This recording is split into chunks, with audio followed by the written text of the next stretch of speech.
ایک بھیڑ بکریوں والی قوم چپ کر کے ان کو پاکستان کا آئین توڑنے دیں گے؟ کسی غلط فہمی میں نہ رہیں. ساری قوم کا فیصلہ ہے کہ وہ پاکستان کے آئین کے ساتھ کھڑے ہیں. اور چیف جسٹس کے اوپر جس طرح کا پریشر ڈالا جا رہا ہے، جس طرح اس کے خلاف پروپیگنڈا کر رہا ہے یہ مافیا، جو ججز کے خلاف پروپیگنڈا کر رہا ہے، میں آج یہ مافیا کو بتانا چاہتا ہوں کہ ساری قوم اس ملک کے آئین اور اس ملک کے ججز کے ساتھ کھڑی ہے جو آئین کے ساتھ کھڑے ہیں. اور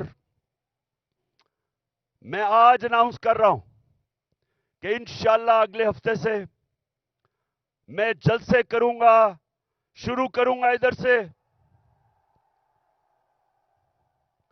اور 14 مئی تک اٹک تک جلسے کروں گا.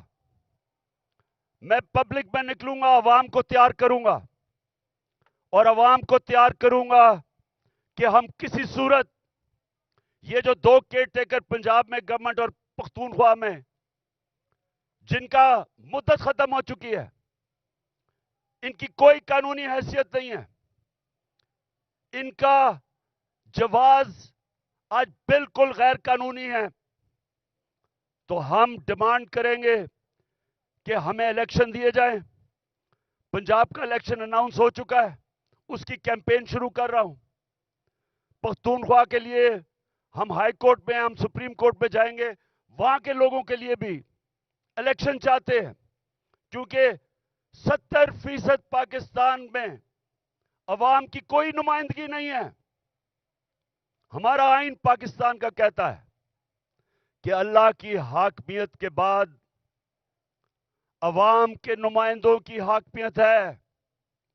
نہ اس وقت پختونخوا میں ہے اور نہ پنجاب میں ہے. اور میں آج ایک اور بات کہنا چاہتا ہوں کہ اگر یہ حکومت چلتی گئی، انہوں نے ملک کا دیوالیہ نکال دیا ہے، ملک کی تاریخ کی سب سے زیادہ مہنگائی کی ہے. آج 3 گنا مہنگائی ہے. جب جنرل باجوہ نے ہماری سازش کے تحت گورنمنٹ گرائی تھی، 1 سال میں 3 گنا مہنگائی ہے پاکستان میں.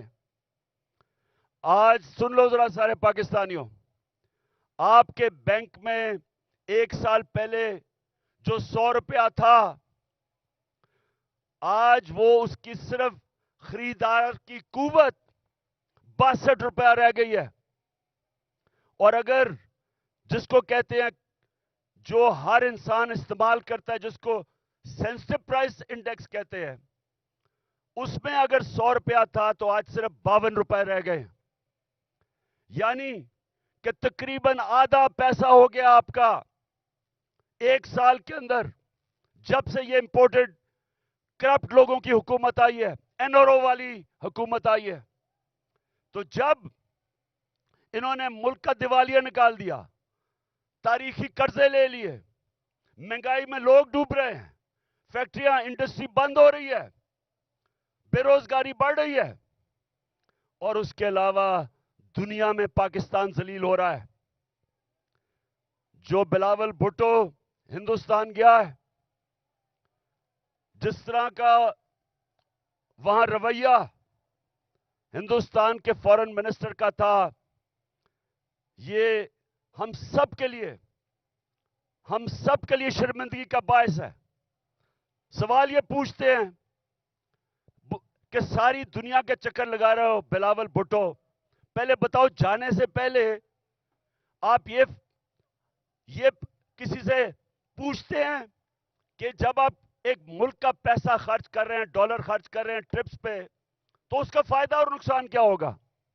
کیا فائدہ ہوا آپ کو ہندوستان میں جا کے جس طرح کا اس نے زبان استعمال کی ہے؟ اور میں آج ہندوستان کے فارن منسٹر کو بھی کہنا چاہتا ہوں کہ کیا آپ میں کوئی تہذیب نہیں؟ کیا آپ میں کوئی ایٹیکیٹ نہیں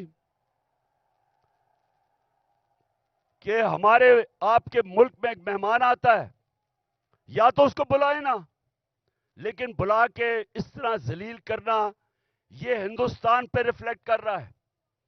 یہ آپ کا جو تکبر ہے، میں نے یہ جو تکبر آپ میں دیکھ رہا ہوں، یہ یاد رکھیں کہ اللہ کا قانون ہے کہ جو طاقتور ہے وہ ہمیشہ طاقتور نہیں رہتا، اور جو کمزور ہے وہ کمزور بھی ہر باری نہیں، ہر وقت نہیں رہتا. انشاءاللہ ہمارا ملک اٹھے گا اور قانون کی حکمرانی کے اوپر ہم کھڑا کریں گے، رول آف لا پہ اس قوم کو کھڑا کریں گے اور انشاءاللہ ایک عظیم ملک بنائیں گے. لیکن اس سے پہلے ملک میں الیکشن کی ضرورت ہے. اس ملک میں الیکشن ہو، عوام کے نمائندے اوپر آئیں. یہ جو گھس بیٹھی ہے سازش کے تحت، پیسے چوری کے پیسے سے لوگوں کو خرید کے، اور یہ جو اوپر آ کے بیٹھے ہیں، یہ جب تک ہے ملک نیچے جاتا رہے گا. یہ جو جنرل باجوہ نے تحفہ دیا ملک کو، جو اس ملک کو تباہی، جو جنرل باجوہ نے ملک سے کیا ہے، کوئی دشمن بھی نہیں کر سکتا تھا. کوئی دشمن ایک سال میں پاکستان کو وہ نقصان نہیں پہنچا سکتا تھا جو جنرل باجوہ پہنچا کے گیا. اور یہ جو شہباز شریف ہے، میں سے سوال پوچھتا ہوں کہ تم برطانیہ کیا کر رہے ہو؟ تم جو برطانیہ چلے گئے ہو، آپ کے پاس ٹائم اتنا زیادہ ہے؟ کیا آپ کو پتا نہیں کہ یہاں 2 دن پہلے 6 ہمارے فوجی شہید ہوئے؟ 7 پارا چنار میں ٹیچر کو انہوں نے گولیاں ماری. مہنگائی تاریخی ہے. ان حالات کے اندر تم کیسے ملک چھوڑ کے وہاں چلے گئے؟ کیونکہ پیسہ تمہارا باہر پڑا ہے، بھائی تمہارا مفرور باہر بیٹھا ہوا ہے، بزنسز آپ کی باہر ہیں، بچے آپ کے باہر ہیں. آپ کی بزنسز، بچے، آپ کے علاج، سب کچھ ملک سے باہر ہے. تو ملک صرف پیسہ بنانے کے لیے آتے ہیں. اس لیے میں سارے پاکستانیوں کو آج کہہ رہا ہوں کہ دیکھیں، اب جو آج پاکستان میں حالات ہیں، یہ سمجھ جائیں کہ قوم کا وقت آ گیا ہے کہ باہر نکلنے کا. میں نکل رہا ہوں، جان کو خطرہ ہے. 2 دفعہ میرے اوپر قاتلانہ حملے مارنے کی کوشش کی گئی. میں نام لیتا ہوں، دونوں دفعہ ان کے پیچھے جنرل فیصل نصیر تھا. مجھے بھی اس نے مارنے کی کوشش کی، اور یہ پیچھے تھا جو تشدد ہوا اعظم سواتی پہ، اس کے پیچھے بھی یہی تھا. ارشد شریف کے قتل کے پیچھے بھی یہی تھا. اور مجھے نہیں سمجھ آ رہی کہ ایک بلاول بھٹو کے کہنے پہ جنرل باجوہ نے کراچی کے اندر ایک sector incharge I S I کا تبدیل کر دیا. ہم یہاں 1 سال 8 مہینے سے اس آدمی کا ظلم سہ رہے ہیں. کیوں نہیں اوپر خبر جا رہی کہ جناب یہ ملک کو نقصان پہنچ رہا ہے، یہ جو حرکتیں کر رہا ہے یہ کوئی آدمی نہیں کر سکتا جو اس ملک سے پیار کرتا ہے. ہمیں ایسے کیا جا رہا ہے جس طرح ہم کوئی دشمن ہے. تو میں آج کہہ رہا ہوں کہ یہ آگے کچھ ہوا، میں نکلنے لگا ہوں.